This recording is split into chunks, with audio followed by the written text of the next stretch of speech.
So I'm here with John Schneider. We're talking about Smothered. We are still talking about Smothered. We're still talking about it. We were talking about it before, but it was a private conversation. That's now right. We're actually having a public conversation. Right. So, John, sorry to sound repetitive, but tell Not us at again all. about Smothered. Smothered is a story about a group of horror icons that are having a terrible convention.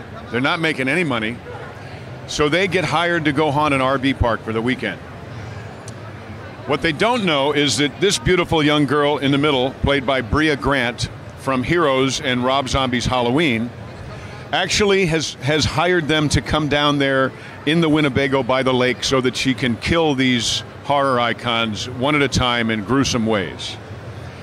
I thought it was important to take the regular horror model of the beautiful people that go and get killed by the man in the mask and turn it around and have the man in the mask be killed by the beautiful person. Plot twist. Yes! Dun, dun, dun. So it's fun. We have Kane Hodder, who was Jason, R.A. Mihailoff, who was Leatherface, Bill Moseley, who was Chop Top, and Otis Driftwood, Don Shanks, who's Michael Myers, John Kassir, who's the voice of the Crypt Keeper, Michael Berryman, who scared me nearly to death in The Hills Have Eyes, and it's a blast. Malcolm Danar, who got cut in half by Christine the Car, and we have, yes, Christine the Car. So you sort of have a who's who of the horror genre. Who's who of the horror genre, yes. And they've never done a movie together. They've done conventions together, but this group of horror icons has never done a movie together, and I'm told by people who've talked to them since we finished that they had a blast. So it's good. Do you think this is franchise material or more of a one-off? Oh, yeah. No, it's franchise. There are two other ones. Smothered is the one in the middle.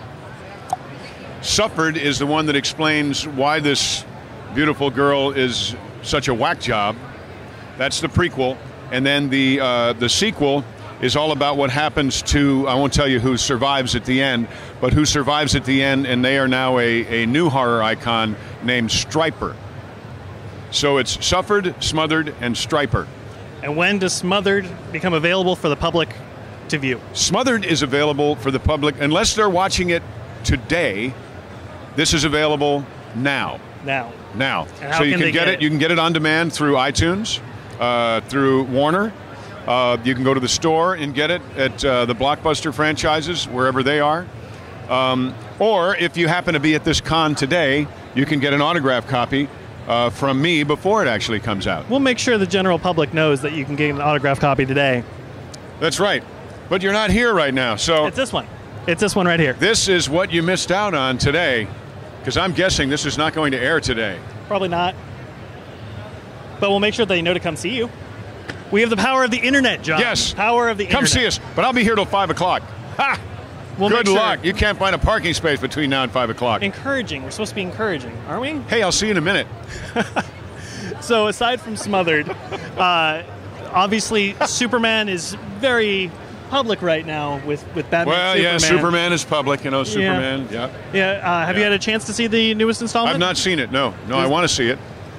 I want to see it. Just without any knowledge of the fight, do you think Superman would win against Batman? Absolutely. Because he's your kid? Batman's a fictional character. Superman's not? What?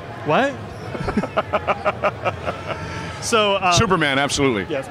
Well, we just got to talk to Brian Q. Miller, who's one of the staff writers from Smallville. Right. So we're just reminiscing a little bit.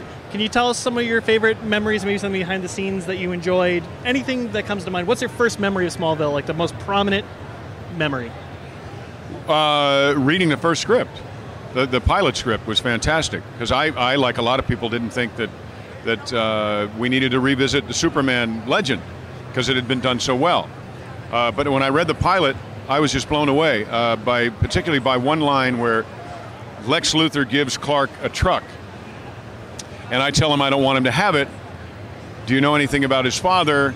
And he says, are you saying that the apple doesn't fall far from the tree? And I say, no, I just want you to realize where the money came from that bought that truck, which is a wonderfully complicated moral lesson. And then Jonathan put the keys on a nail and allowed his son to make his own decision. And he made the right one. He gave the truck back. That, to me, is what was going to set Smallville apart from all the rest of the Superman legacy. And I was desperate to be involved in it. Loved it. Some of the best writing I've ever seen. is on Smallville. Well, the fact that it ran for 10 seasons is a very big accomplishment in U.S. television specifically. Yeah. But now it sort of kickstarted the whole DC universe on TV. I think it kickstarted the whole superhero universe, period. I think once Smallville worked so well and was done so well that the powers that be decided to take some financial risks and start making those movies. I really do. I think Smallville opened the door to everything that we're seeing right now. It's not entirely responsible, but something has to work. Somebody has to go out there and not take a bullet to the head before the machine will decide to take a stab at it. Because they made the Spider-Man movie back in the 80s. Mm-hmm. Was not very good. So I'm very proud of Smallville. I do think it's responsible for a lot of what we're seeing now. What was your just on television? What was your biggest takeaway as an actor from your time on the series? Wow.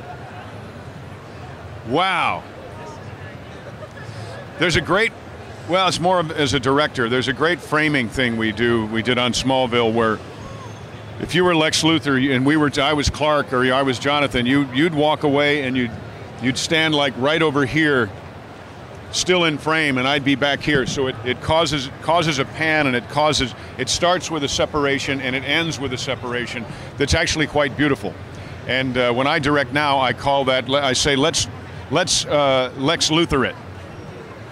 And so that was great. As an actor, being the one who has been around for so long, it was a wonderful place for me to feel value, because Tom would ask me, when we started especially, Tom Welling would ask me questions, he'd ask for advice, and we'd really work on what we were doing together as actors and as father and son in the show. So I felt in many regards like when I was asking Denver Pyle questions when I started Dukes of Hazzard way back when. So I felt respected, and I enjoy that. I like that. I cherish that feeling, because you don't get an opportunity really as an actor to feel respected all that often. Feared sometimes, respected or admired hardly ever. Well, as a fan of the series, I watched the entire run. I was always a very big fan of your interpretation of Jonathan Kent. Thank you. Thank you for sticking with it as long as you did. And the 100th episode, when Jonathan left. So sad. But it was one of the most memorable and intense episodes. Yeah. And I don't think they could have done it any better for allowing Jonathan to move on. No, they couldn't.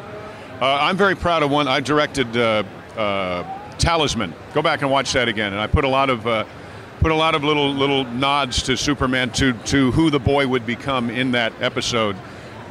There's a scene where he gets stabbed, winds up in the kitchen, and Martha and I are there, and he has a blanket around him. It's red.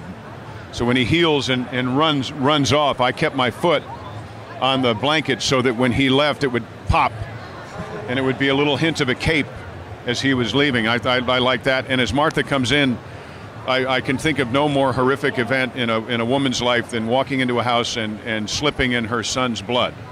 And that's what she does when she comes in. So watch. You'll see a lot of my heart in Talisman. So watch that again. Well, owning the complete series of Smallville, I will go back and watch that after WonderCon. And you can watch it too, because the complete series of Smallville is available now to own on DVD. Yes. And what else is available on DVD? Smothered's available on DVD. Great music in this, by the way. Who did the music? There's a group called the Dance Hall Pimps. Okay. It's a group of incredible players, all over 50 years old, that it's really fantastic. So get a hold of this, listen to the music, watch the movie. You will laugh, you will jump, you might even cry. Maybe. Single tear. Or maybe a lot of tears, who knows? No. I have one more important question for you, sir. With a lot of the new superhero shows incorporating past actors from other incarnations of DC Comics history, would you ever be interested in returning to the DC Universe in another way other than Jonathan Kent? Oh, sure. Not adverse to the superhero world? No, I love the superhero world. Love it. It would either have to be, in my mind, I'd either have to play another stellar moral character or just a crumb. Bad. guy, which I got to do in the alternate universe of Jonathan Kent was kind of a not so nice guy in one of the episodes, but I would enjoy that. I'd enjoy that a lot. I don't believe I would come back as Jonathan Kent. Just something new and something different. new, yeah. And besides, apparently they weren't interested in that anyway. Kevin. Well, you do have Arrow, Flash, Supergirl, Legends of Tomorrow, all bringing in other actors from the past DC series. So right. Who knows? We might see you again in the future. Who knows? Who knows? But in the present, you can see Smothered. You can get it on demand, or you can buy the DVD. We're gonna have a link up at the bottom. So Hashtag Get Smothered. Get Smothered. Ooh. By them or by you? No, by them. Okay, Get Smothered by them. Well, John, thank you very much for talking to us. You're welcome. So we'll have more Smothered coverage coming up. Smothered at coverage. Online. I like that. Smothered coverage. You know, she kills people with her breasts. Spoiler alert. That's I'm the perfect just saying. note. We're going to end with that one. Stay tuned for more at Comics Online. Thanks again, John. Bye.